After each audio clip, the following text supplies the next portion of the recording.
ভাই আর একবার কল লাগবে ভাই, ভিডিও হয় না, একটু জোরে বললেন। জোরে কও, জোরে কও। নতুনবাদ বাস স্ট্যান্ডের খালপার রোডের ব্রিজের নিচে ছিল উনি। ছেলে মেয়ে কেউ নাই, ওনার পরিবারে কেউ নাই। সাক্ষাৎ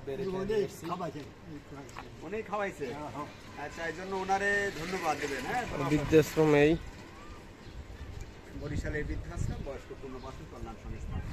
নির্যাতিত, অবহেলিত, নিঃসন্তান, ঠিকানাবিহীন বৃদ্ধ মায়েদের বাবাদের এখানে ফ্রি লালন পালন করা হয়।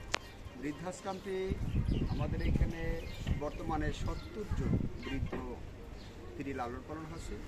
আজকে আমাদের এখানে যে তরুণ ভাইরা, ওনারা একজন বৃদ্ধ, ওনাকে নিয়ে আসছেন বরিশাল নতুল্লাবাস এলাকার একটি ব্রিজের নিচে, খালের পাড়ে উনি অবস্থান ছিল। ওনার ছেলে মেয়ে বলতে আপনজন কেউ নাই।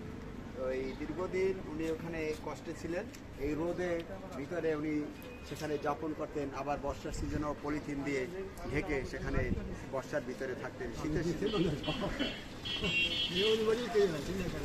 হ্যাঁ, শীতের সিজনেও এরকমের কাপড় কম্বল গায়ে দিয়ে সেই খোলামেলা জায়গায় উনি জীবনযাপন করতেন। আজকে আমাদের এই বৃদ্ধাশ্রম বরিশাল কাউনিয়া হাউজিংয়ে উনি আসছেন।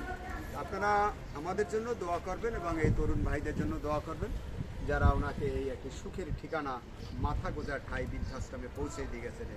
তো ওই জন্য আপনাদেরকেও আমরা ধন্যবাদ জানাই। যারা আমাদের ভিডিওটি দেখবেন, দয়া করে একটু শেয়ার করে দেবেন। এরকমের যারা রাস্তায় পড়ে আছে, তারা যেন একটু সুখের ঠিকানা খুঁজে পায়। সবাইকে ধন্যবাদ জানিয়ে আমি ছোট্ট একটু ভিডিও থেকে বিদায় নিয়েছি। আমি মোহাম্মদ সাখাওয়াত হোসেন, বরিশালের বৃদ্ধাশ্রমের প্রতিষ্ঠাতা এবং পরিচালক।